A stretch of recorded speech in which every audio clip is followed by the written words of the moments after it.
an 07 Sterling sweep, a conversation with Texas prep star Zayne Belal, and my team's going back to practice.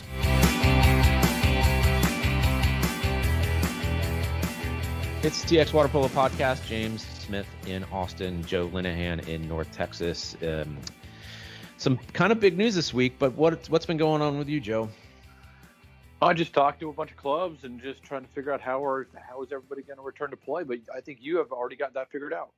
Well, the biggest news I think of the week is that I got a haircut today, which you have no idea like how important that is. You think it's the big things that matter. It's the little things that matter. But no. In addition to that, we have news that my club, AquaTex, is going back to practice on Monday. And that brings up all kinds of information from people. They want to know how that works, like if they can get in on it and so on and so forth. But with your guidance, actually, and the guidance of the city of Round Rock and my boss, Mark, who's the swim coach, we're going to get back in on Monday. I'm not even entirely positive what we're going to do. I can tell you we'll be doing some goggle time because my guys are out of shape. But yeah, it's exciting. I mean, from my understanding, it's possible we're maybe the first, if not among the first teams in the entire country to get back in the pool. I think you're definitely the first team in Texas to do it, and probably one of the first 5 or so across the country. I've heard of maybe 1 or 2 others that have started, or I heard that they might be starting. But yeah, this is kind of exciting. This is a lot of fun. So, what type of guidelines has the city of Round Rock kind of given you? Yeah, so their guidelines, and this again applies really more to the swim team that started practice last week, actually, where we are spread out over 2 pools, but they were able to get into one of their pools with these kinds of rules, which is, for swim sets, everybody is on opposite ends of the pool. It's restricted to a certain number. I think the city of Round Rock said 25 total, but I think it's fewer than that, and so the practices are obviously scattered throughout the day.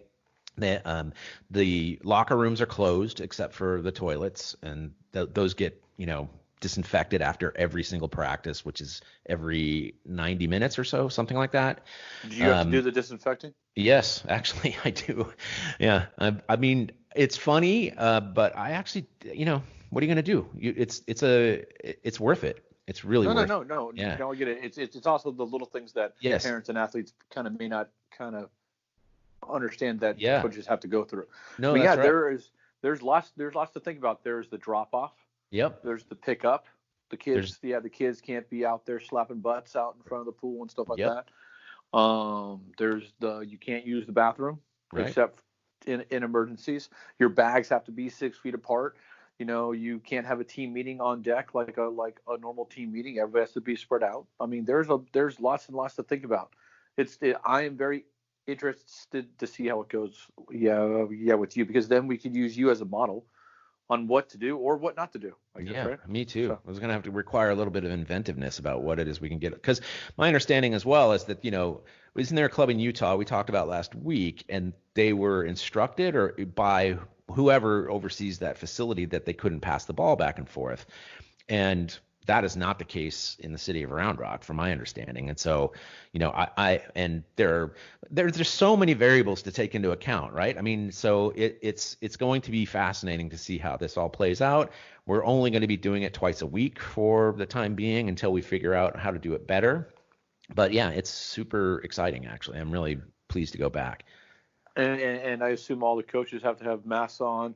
You're only going to have your coaches and your kids. There's probably no room for other teams just yet, at least as you start, correct? Yeah, our limit is between 10 and 25. I have to confirm that with the city. So that makes it so that it's entirely likely that we'll just have our own club people. They are obviously my priority is those kids first. But yeah, that's entirely true. As a matter of fact, about the face coverings, I don't foresee us having multiple coaches anytime soon. It's possible, but one coach, it seems to me, is going to be sufficient. So it'll be either me or my assistants that'll be doing that. But it was almost like I was almost reluctant to hear the news that we're getting back in, because you do have to deal with all these things. But the truth is that as far as like the kids are concerned, it's like they're itching to go. So this is good. And and I think we joked about this kind of off air.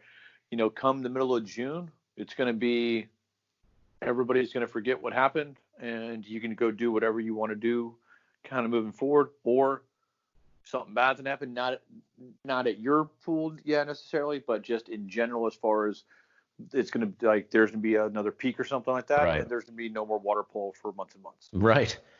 Yeah. No, but it's very exciting. I hope. Have you got lots of positive feedback from your parents? Not yet. I mean, and I don't mean to say that they have been negative. It's just that I've been holding off on any sort of very deep communications with them until I have more details about what we're going to do. And literally, you and I have been talking today about the details, and I spoke with my boss this morning about the details. So now I have some more information, and we'll do our Zoom call tomorrow on Wednesday, and then we'll cover that, and we'll see what they say. But all we can do is basically take into account what the city is telling us we can do, and that's it. We're gonna have something to talk about next week for sure. So. Yeah, we will. It's going to be hilarious to see it, because I think you're hinting at this too. It's like, it's not as though just because we're going to open up that all of our kids are going to show up. Like, they may not. They might choose that this is not it's a risk they're not willing to take. Totally fine. Yeah. But on the flip side, there's a ton of kids out there that don't have an opportunity to do anything right now, and their parents are like, water polo, what's that? I'm going to send my kid. Hell yeah. So there's opportunities everywhere, and it's just, of course, I mean, we're kind of making light of the situation kind of a little bit, but I know you're going to do what's best in the safety for the athletes and parents and your coaches and such. So, and that's going to be the number one thing kind of moving forward. So for sure, no doubt about it. So yeah, good times. A couple other things. One was that this last week that our colleague Chris Cullen hosted. You describe it for me, because it was basically just a get together of former Thunder players who are in college. Yeah. So what Chris did was he just had his former players, and he had a whole bunch of kind of current Thunder players, and he just asked, and he just kind of did a round table, and he asked the different kind of college athletes, some questions regarding, so what's the hardest part of college? So kind of what about the recruiting aspect? Kind of what do you miss about club? So how is college different than club? And just had a whole series of questions, and it was very kind of, and I thought it was very good information. Now, I helped coach a lot of those kids, so I had a little bit of a biased opinion about it. Sure. But it's one of those things where I thought it was good, and I think you're going to post it on the TXWaterpolo website, right? Yeah, totally. I mean, I'm behind on that stuff. You already scolded me earlier for this, but so it's totally true. I'm way behind. So yeah, we have that, some other stuff that we're going to post. We're going to go into detail about my conversation with Zayne Belal, and that'll be going up soon as well. But yeah, it's that, and I suppose we're going to publicize it, so it's not as though these people can't be identified. Which schools were represented on this call, and by whom, if you can recall? For the Thunder call? Yeah. I mean, there was the athletes that were on it were Aaron Weiser from Wagner College. Great. There was Catherine Cullen from Pomona Pitzer. There was Presley Woods and and Lexi Wong and some others from Austin College, and Brett Skinner from Austin College, and Max Wade from Austin College. Yeah. There was Zach Lowry from Cal Baptist. There was Galen Hu from Brown. Cool. There was Zach Shelley from Air Force Academy. Great stuff. That's just off the top of my head. That's great. Yeah, I mean, the idea is that the sorry if I left you out. No, of course. Well, again, we're going to publish it, so you'll see everyone. But it's interesting to sort of see the breadth of schools that are represented by Texas athletes. So very cool. We're going to post that tomorrow, maybe something like that.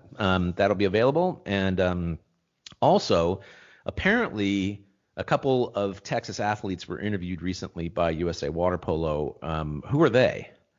So USA Water Polo did an at-home segment yesterday, Instagram Live kind of interview with some high school seniors from around the country. They did a couple from Texas, a couple from Missouri, a couple from Tennessee, who played very little or missed a significant chunk of their spring season. So I haven't seen it yet, but it's going to be able to be found at the USA Water Polo YouTube channel. It was Abigail Shelby from St. Agnes Academy in Houston, okay. and Cameron Cullen from Denton Guyer in North Texas. So. Never heard of him. Don't know who that guy is. Yeah. We'll put those in a post and put those up by tomorrow as well.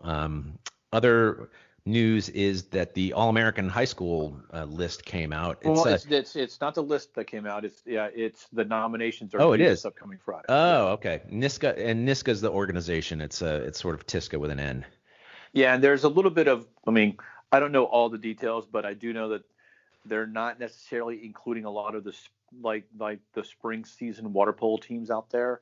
Only people that could have that might have made an All-American list previously, or made an All-State list previously, are going to be eligible.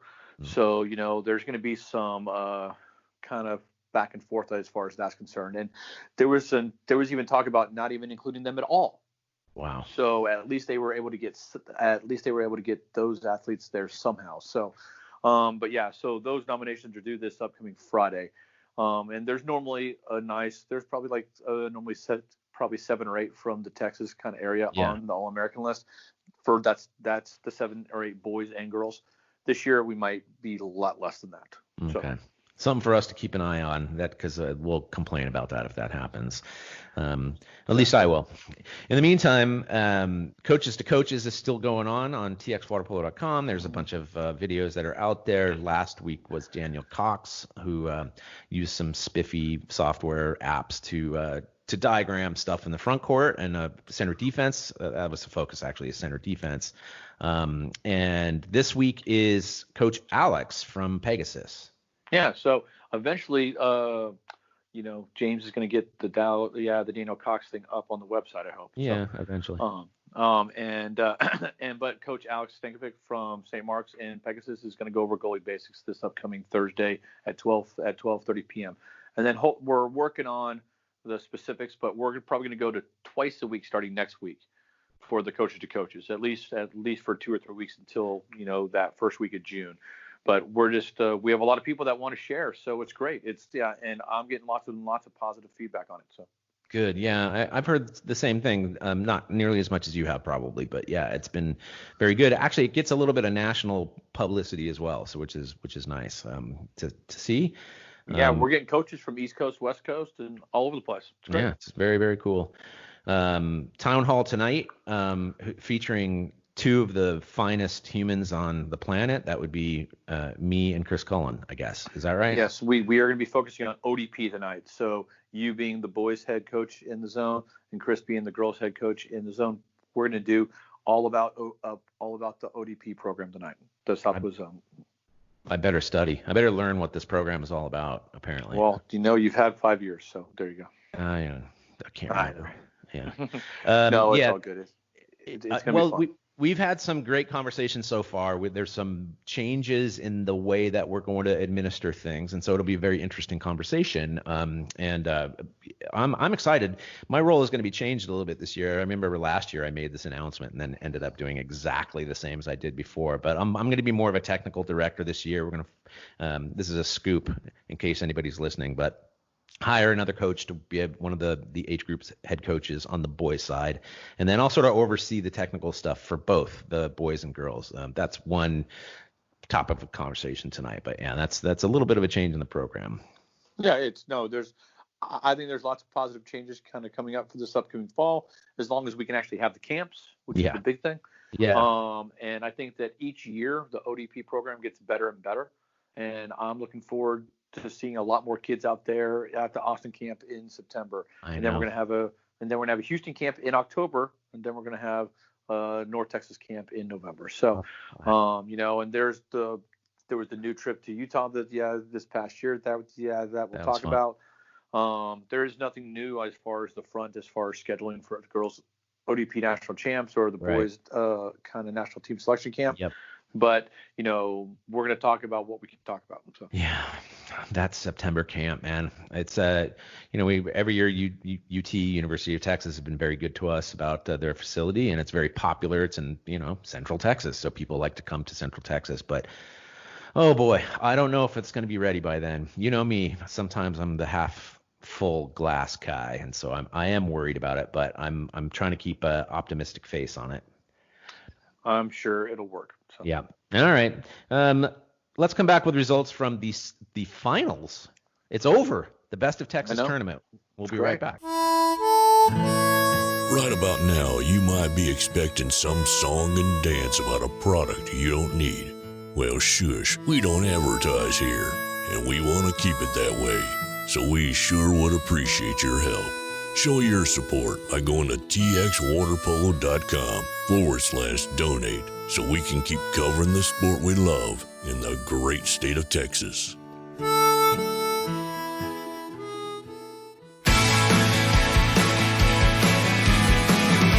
Hey, this is Jesse Smith, recent Pan Am gold medalist. I was just checking out Texas Water Polo from the TXWaterpolo Podcast. Also, you can check out the website. You can follow me at GoSmith now. Thanks, guys. The city sleeps and I am not the same. James and Joe back with you. The Best of Texas tournament is over. It's finished. 5 weeks into it, basically, right? And hundreds and hundreds of votes. We had, again, another big turnout this week. Thousands of votes. That's right. Thousands of votes since we started. So we're absolutely grateful to everybody who's taken part. We made a little bit of a buzz in the state, and now we have winners. And are they a surprise, Joe?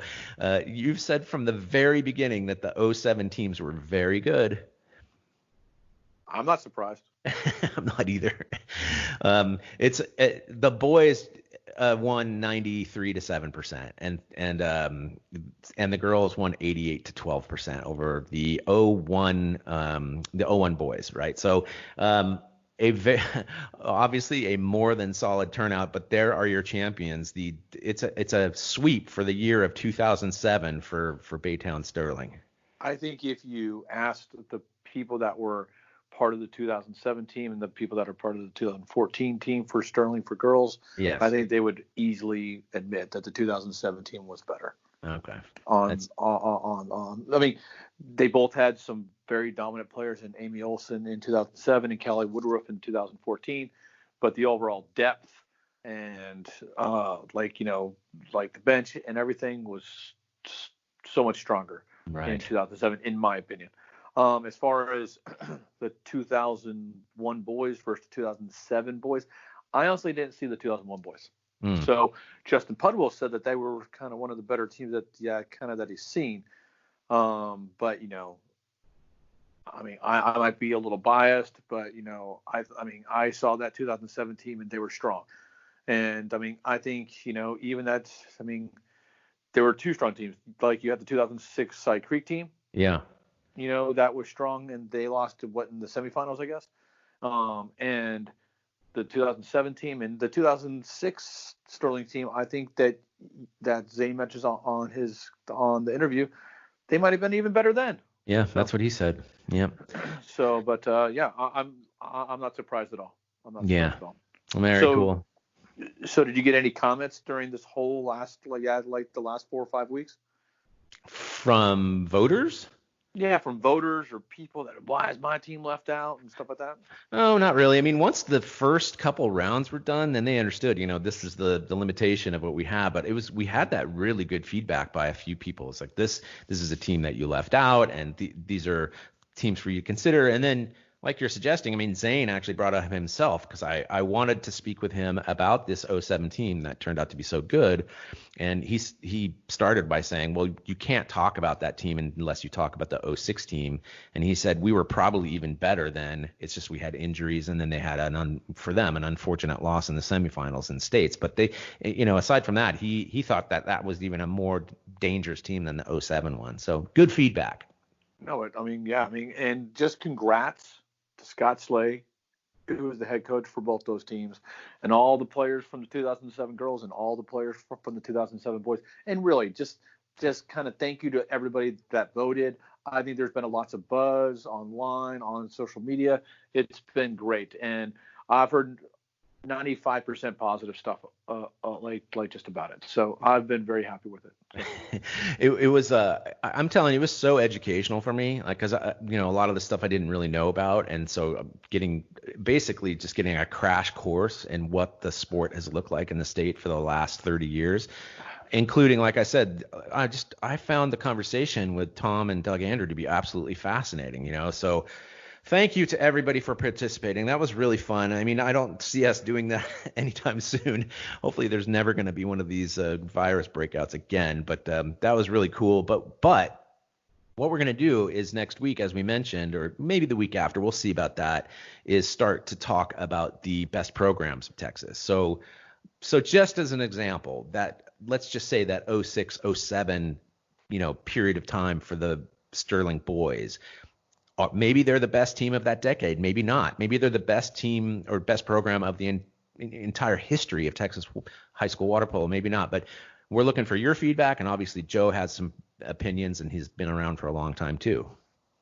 No, I mean, and I'm looking forward to just having that discussion because there's been lots of dominant teams. Yes. And we say dominant teams, it's not just winning one in a row. It's gonna be winning probably multiple high school state championships over a number of years. I mean, that includes, like, I know we've talked about this, the Clark and Marshall teams from the 80s. In San Antonio, there was the Clear Creek girls from the 70s. There was the A&M Consolidated boys from the 70s. There was the Sterling girls from 2007 to basically 2014. That was a great program. There's the Clear Lake boys from the 90s. There was the St. Mark's boys from the mid 2000s on. Yeah. Till now. So, I mean, there's a ton of great programs out there.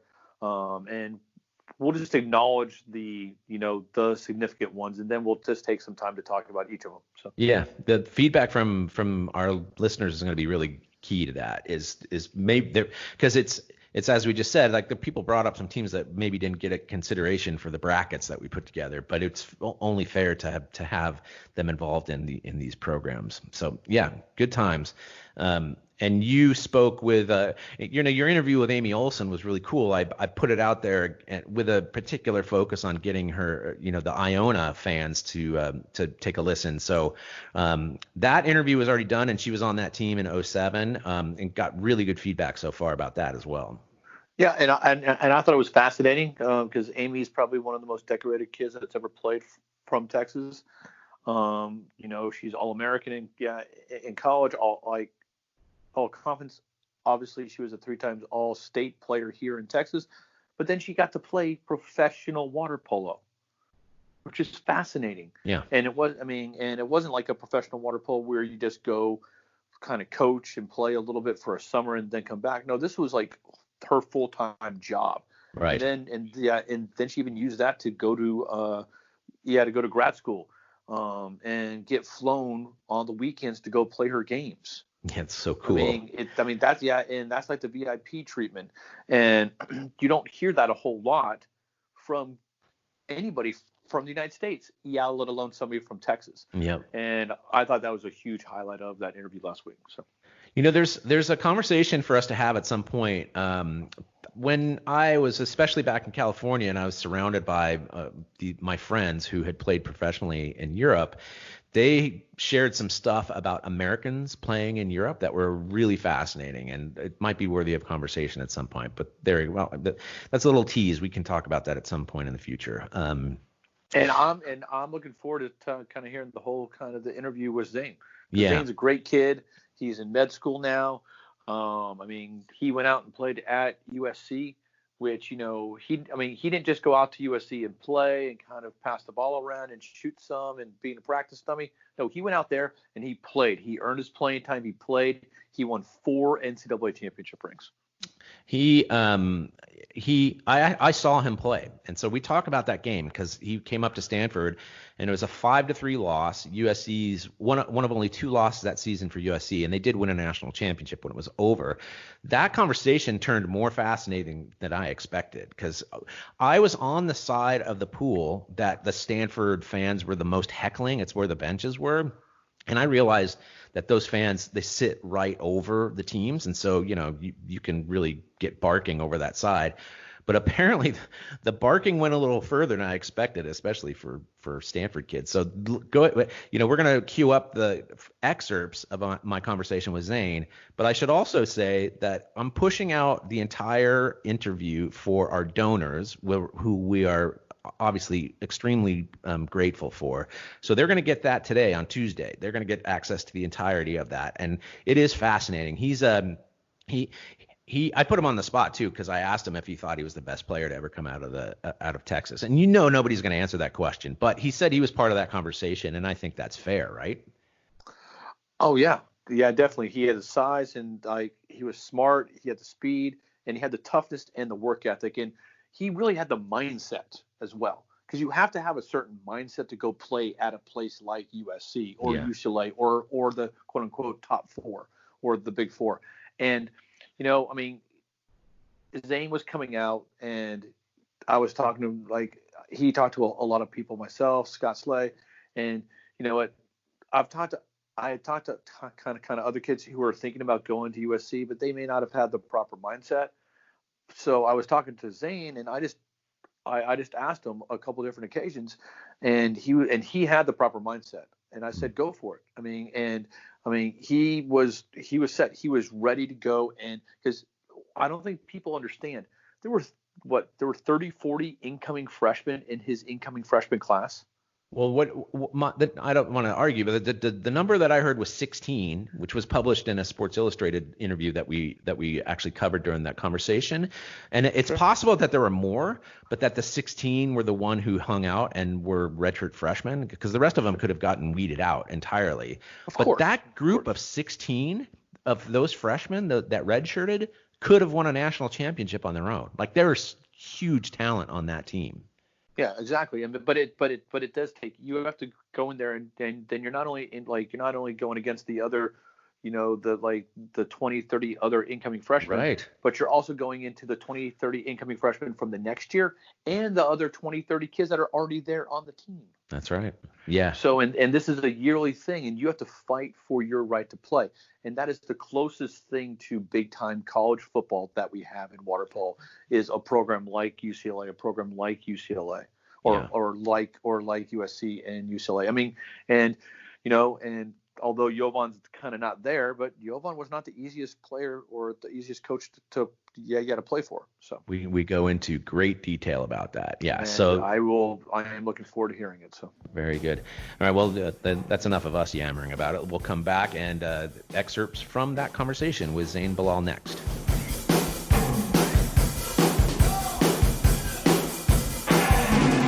Hey, this is Mark Lawrence from Austin College, head coach of the men's and women's water polo programs and home of our Kangaroos. When I'm interested in what's going on with Texas Water Polo, I always listen to TXWaterpolo Podcast.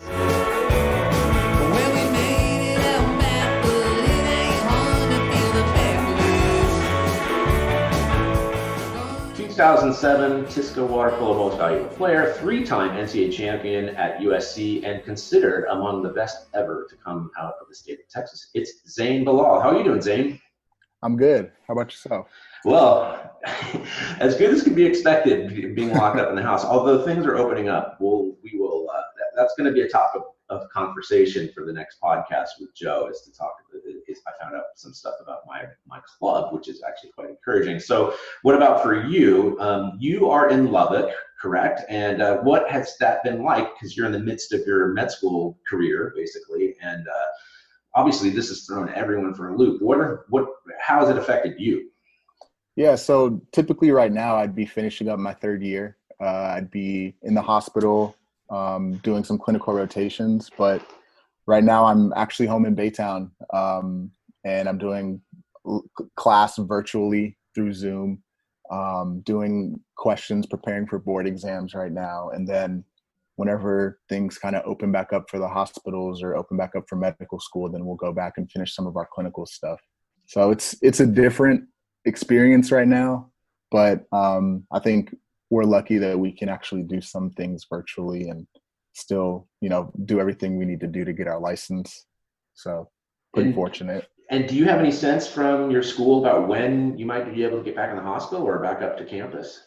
Yeah, so the plan right now, and the plans, obviously the targets keep moving, but the plan right now is for us to go back on June 8th. Okay.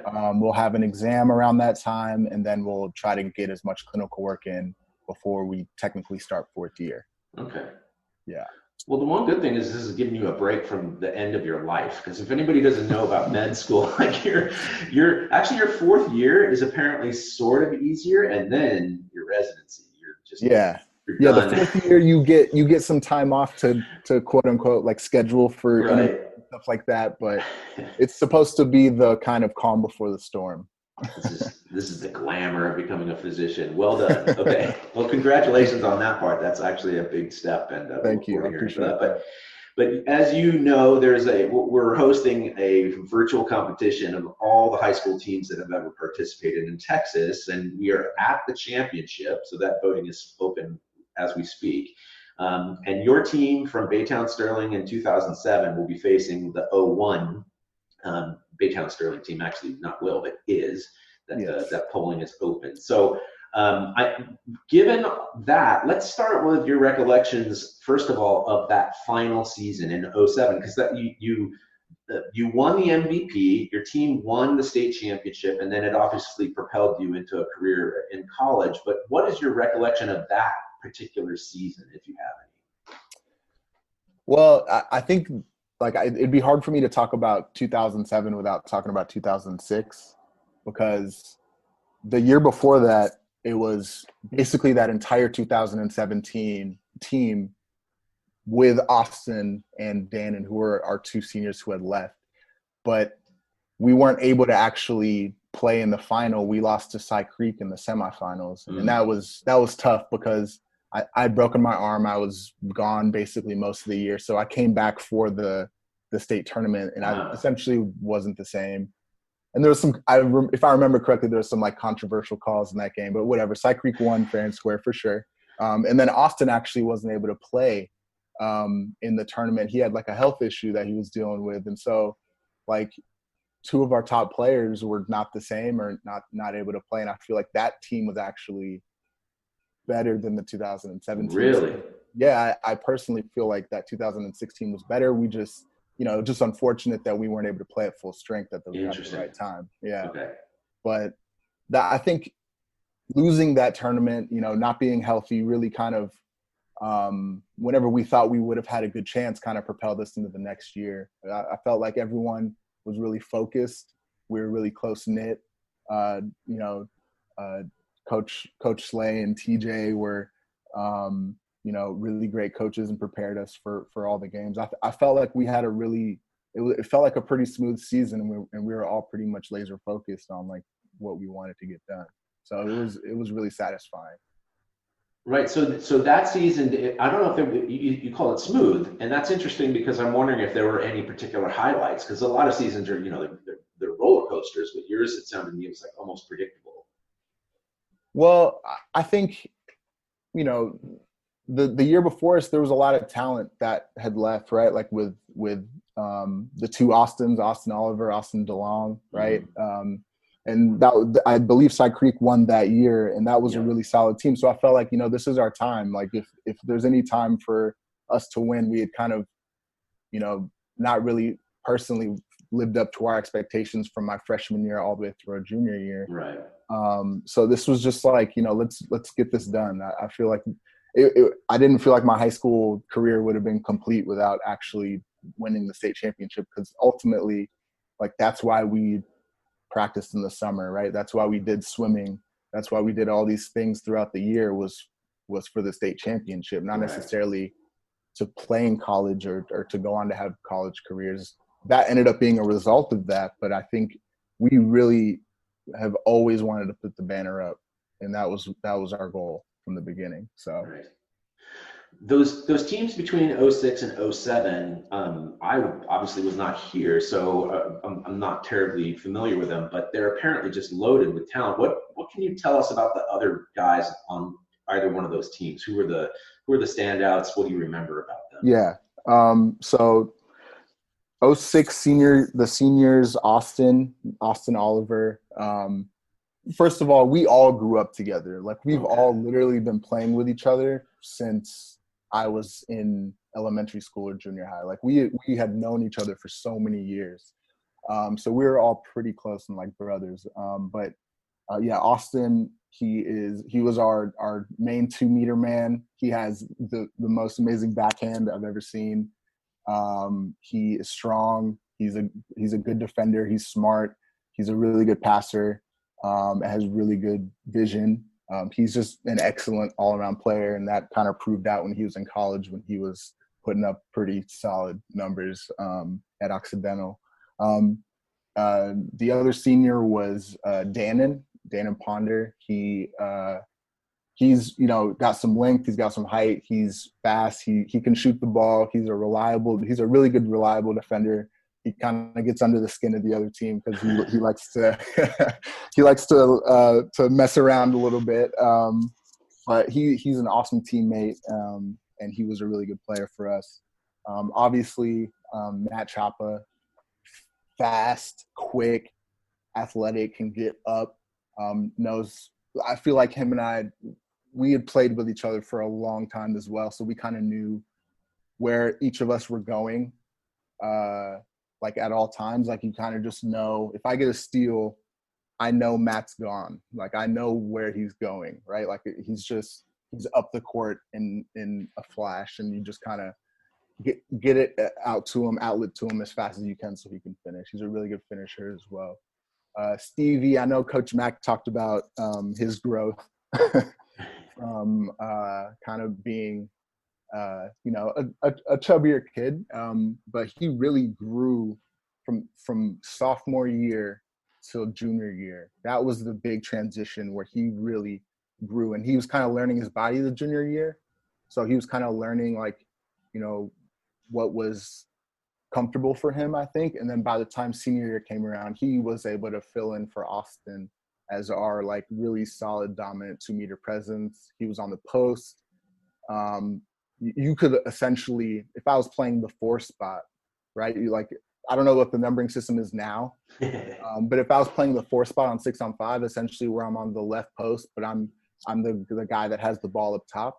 Yeah.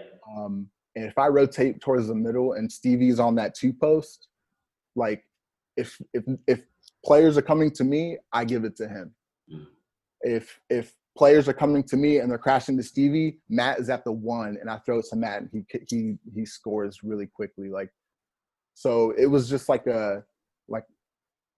it was a really fun experience to have a really close connection with people and kind of, be able to fill in positions and make passes and know that you can play defense all together and everyone's on the same page. It was just kind of like poetry in motion almost sometimes. Nice. It was fun. And we're going to come back to this, but these are all teammates from Viper Pigeon as well, right? So Viper Pigeon didn't start until after. Yeah, it didn't start until after I graduated high school. We were actually Dirty Bay first. Oh, that's right. Okay. Yeah, we're the Dirty Bay Buccaneers. And the first time all of us played together in a tournament, like a pretty big tournament, was actually Speedo Cup when I was in 7th grade. Wow. So, but we had been playing locally since I was in 3rd grade or something like that. We've been playing in the Jalapeno League tournament. I remember everyone wanted to be the Hot Peppers. So.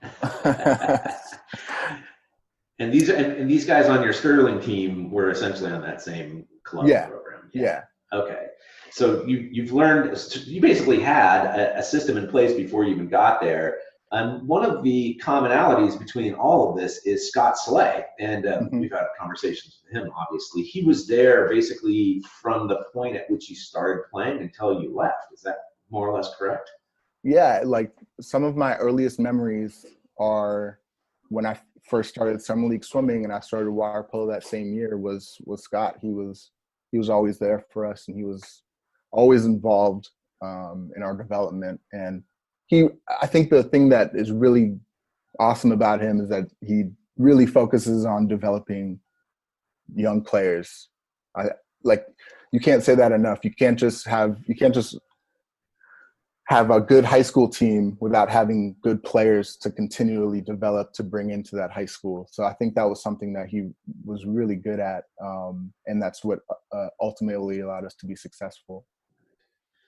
He's had a ton of success, obviously, and had played in college as well. So I'm curious about how his role and just the general process of you getting to USC. So Texans in general are sort of dispersed to the schools across the country, but not really to USC, not terribly often. So I'm wondering how does that happen? You're in your senior year, you know that you're having a successful season. Is USC contacting you? Are you contacting them? What do you remember about that process?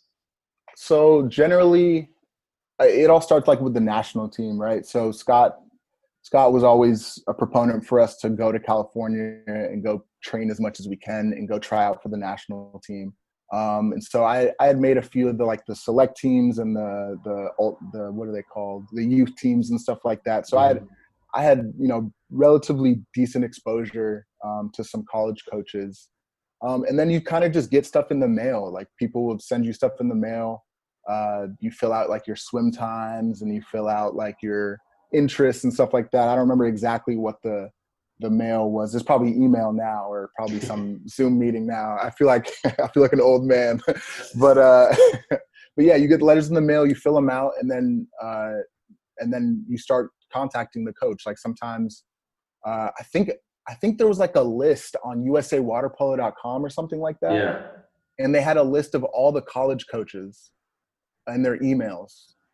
And so I would personally just go down the list of schools that I was interested in, and I would send them an email. And if they responded, if they didn't, they didn't. Like you kind of have to put in the legwork, especially being from Texas. You have to show your interest for them to even have an interest in you. Sometimes they don't even know who you are, right? So you have to put yourself out there, and that was kind of my my thing of trying to get into USC. And then in terms of USC specifically,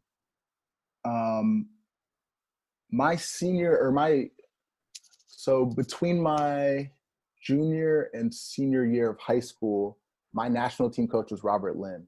Mm. And Robert Lynn, a USC alum. And so he did Coach Lynn was pretty influential in like fixing some of my technique issues, stuff like that. Like he helped tweak some of my game a lot that I think helped me from junior to senior year as well. But I think he put in a good word for me with Coach Vavich, and that helped me a lot. But I think I don't want to discredit like Scott's influence. I think Scott allowed me to play in California a lot more than a lot of other kids may have been allowed to play, right? Like I think he allowed me to have that exposure, and to gain that experience away from the Texas club. Right. And he was totally for me, always trying to improve my game. And so that was super influential. Just for trivia's sake, Robert Lynn was my high school teammate. He's the smartest water polo player I've ever seen. Like yes. And he's a very interesting fella. So he's very, very interesting. But man, oh man, that guy knew what was going to happen 4 steps in advance. Yeah, he is amazing. And he had like this system that he would run, like this Hungarian system. It was like every day you were doing the exact same thing. And you were building on specific basic skills every single day. And I thought that was really cool. And something that I kind of tried to do whenever I would leave the summer. I would leave the U.S. water polo team and talk with some of our coaches, and we kind of just try to start doing some of the stuff that they were doing. So it was cool to learn from Coach Lynn. He was awesome. Yeah, he played overseas for quite a while, and from my a conversation I had with him about a decade ago, he just relayed how when he was playing in France, one of his coaches was Serbian, and that guy essentially became his guru. So he learned everything from, I don't recall the name, but from that guy. He was coaching Harvard Westlake at the time. Okay. One of the times that I saw him, and I watched it, and I'd been out of the game for a while, so things had changed. But his offense, I remember talking to him afterwards, and we're like, your offense is so boring. meaning he's basic, and all he was doing was probing for openings, right? So the ball gets passed them back and forth between 3 and 4, 3 and 4, 3 and 4, and then there might be a slight drive and some place to clear out, and that was it. And he talked about how his coach was really into simplicity and finding these gaps that the defense was going to allow you to have. It was really fascinating stuff. Anyway. Yeah.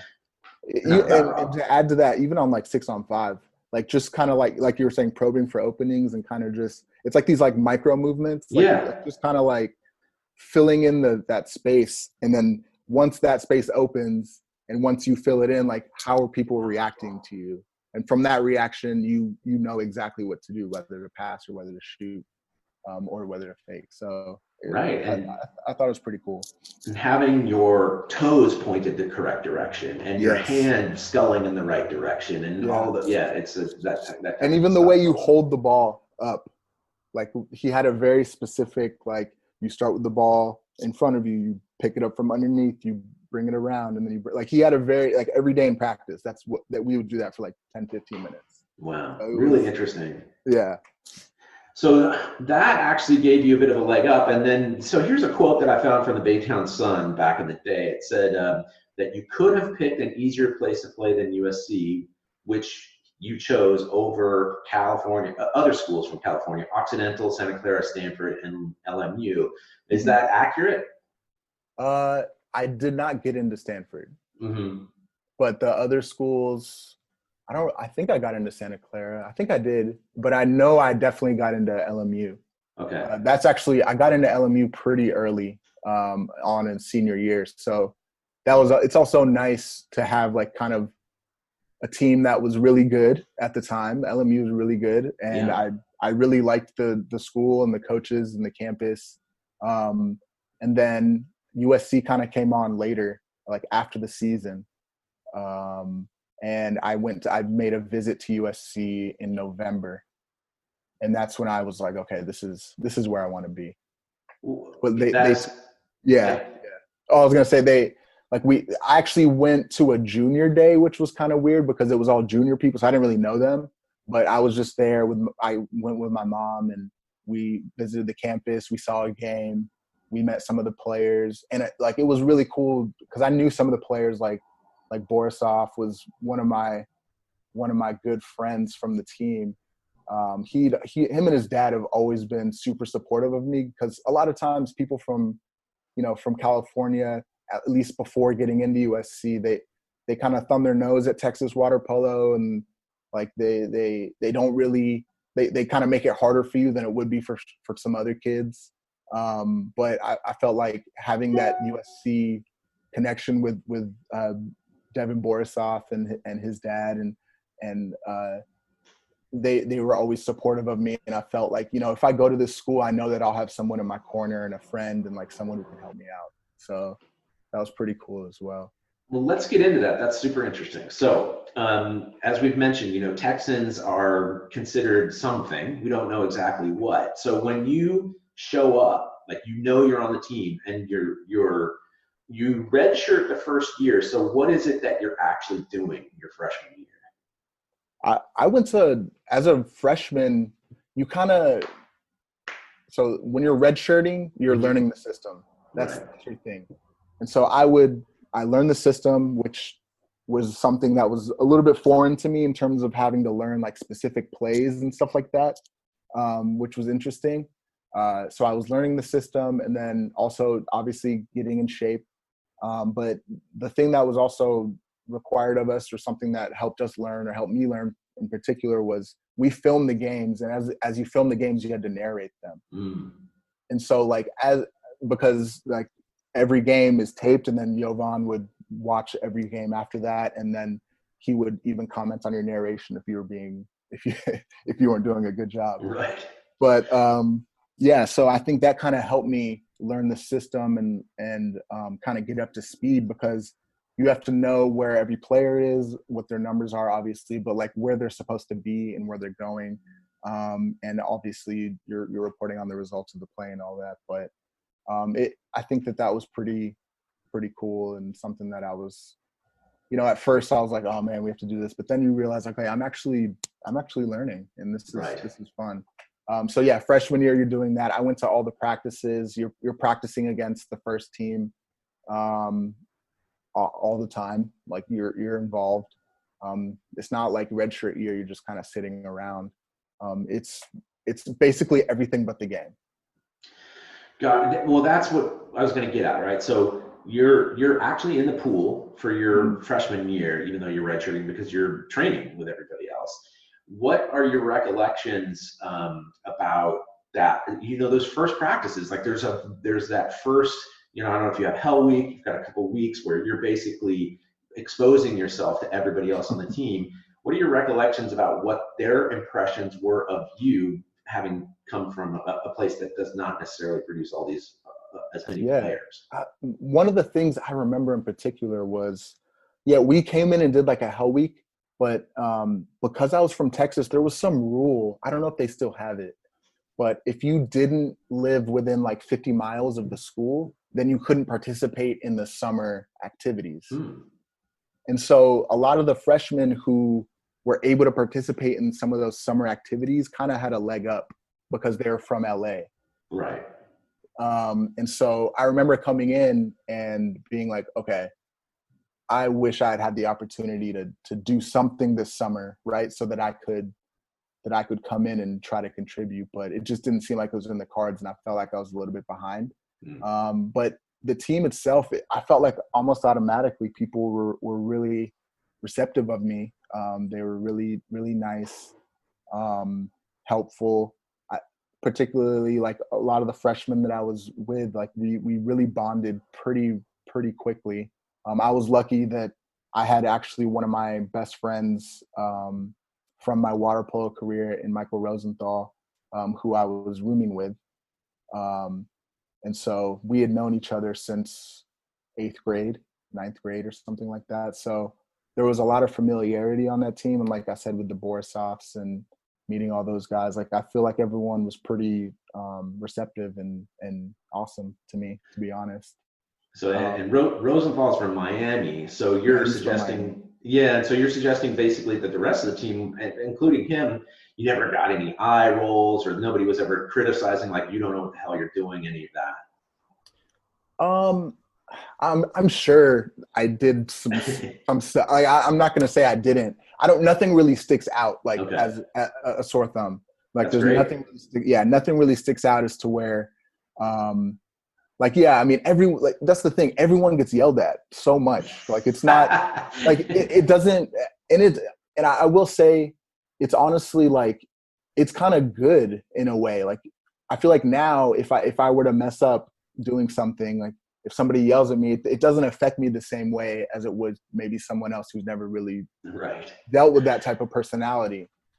So I feel like right away you kind of get yelled at. Like it's just it's par for the course. Like it's just kind of what happens. And you get over it. Sometimes some things will be said that get under your skin, but for the most part, like you know what to expect. Jovan has made med school just a cakewalk for you. Yeah. Essentially, yeah. Okay, so and then just if you could, like, now that you look back on that, what do you think you were prepared for, and what were you not prepared for when you started playing at USC? So prepared for, I was in shape. I was ready to go. At least swimming wise, I think one of the things I probably could have done that summer before, or even a few years before, was really get into the weight room. Like these guys were not only bigger than me in terms of height, but they're also significantly stronger. And that's something I needed to work on for sure. I think the concepts of the plays were pretty easy to understand. Some of the defensive plays were a little bit more intricate than I had ever really dealt with before. But I think in general, like the concepts were pretty solid, and they always harken back to fundamentals. So like you can kind of figure it out, but just kind of memorizing the plays and like really getting into the playbook is something I'd never really needed to do. Like we didn't really have a huge playbook in high school or even on like the national team, like you just kind of, you had a system, like you kind of played off of feel more or less, right, rather than playing off of like very rigid, like this is the play we're running right now, right? Like rather than just like figuring out what side the two man's on, like the whole man is on, you're actually maybe that whole guy is being a decoy now, and you're running like a pick on this side, and then you're running like a drive on the other side. You know what I mean? So it's just a lot. It's a lot more to kind of digest and a lot more to kind of understand, and it's just a lot faster. So it took me some time to kind of get a full grasp of those concepts and be able to apply them. So okay, let's move on. So 2009, you're a redshirt freshman, and what's curious is that you were there with St. Mark's, Michael Shashua. I don't know if I'm pronouncing that correctly. Yeah, Shashua. Yeah, Shashua. Does the fact that there's another Texan there make much of a difference? I mean, you'd obviously established friendships with other people anyway, but did that matter to you at all? Yeah, of course. Michael Shashua, I've known him obviously for a while before that as well. So we were good friends, and so it's always, I would say it's always good to have people that you know and like and can trust, who are around you. And he was a really good teammate and a good friend, and I was really happy to have him around for sure. That was my conversation with former Texas Player of the Year Zayne Belal, and but we're done. A couple of reminders to share with you before we get out of here. The Coaches to Coaches Weekly is coming up again, and then we'll send out this Belal interview to every one of our donors today, and so look for that in your inbox. And then also be sure to contact us about our future interest in programs, in the best programs in Texas high school history. Yeah, there you go. It's going to be a lot of fun. And the Coach to Coaches, it's going to be at 12:30 p.m. every Thursday. And then we have the town hall meeting on every Tuesday evening at 6:30 p.m. Okay. I guess I should actually attend that one tonight. I'll try to remember. Thank you, Joe. I think we're done. All right, James. Take care.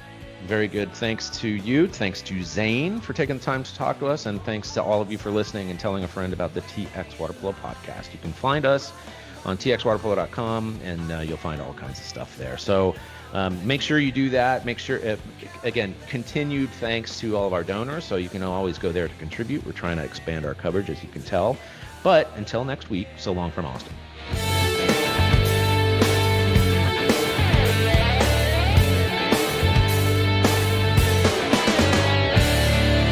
Loaded up inside an open eye, believe in the horizon of a better place. Busy hanging out my thoughts to dry, 'cause I've been in the rain of my unconscious ways, trying to turn the world into a playground with all my might. Tables are turned and the right. This has been a production of TWP Sports LLC. My dog is scratching at the door. I can hear him.